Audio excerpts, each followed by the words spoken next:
जिस दिन हमारा बहुजन समाज जाग गया उस दिन आप ढूंढे नहीं मिलोगे। ये लोकतंत्र है। जिस दिन हमारे लोग अपने वोट की कीमत समझ गए, हमारे लोगों में भाईचारा बन गया और आजाद समाज पार्टी से हमारे लोग विधायक और सांसद बनकर पहुंच गए,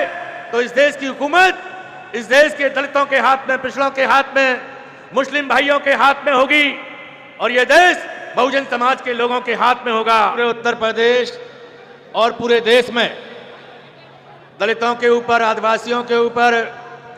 अन्य पिछड़े वर्ग के ऊपर, मुस्लिम भाई, सिख भाई, ईसाई भाइयों के ऊपर मनुवादी ताकतों के द्वारा, सामंतवादी ताकतों के द्वारा या प्रशासन के द्वारा समय समय पर जो अन्याय किया गया, अत्याचार किया गया, हत्याएं की गई, बलात्कार किए गए, मटके से हाथ लगाने पर बच्चों को पीटा गया, मां बहन बेटियों की इज्जत लूटी गई, हमारे संवैधानिक हक और अधिकारों को खाने की कोशिश की जा रही है। तो पूरे देश में पिछले 10 साल से कोई और नहीं,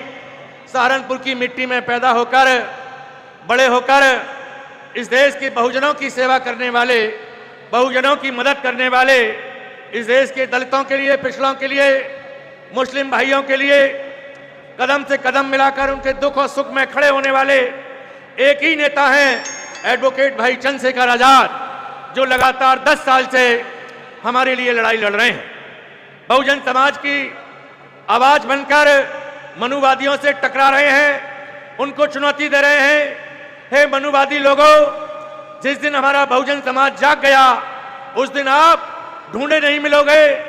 ये लोकतंत्र है। जिस दिन हमारे लोग अपने वोट की कीमत समझ गए, हमारे लोगों में भाईचारा बन गया और आजाद समाज पार्टी से हमारे लोग विधायक और सांसद बनकर पहुंच गए, तो इस देश की हुकूमत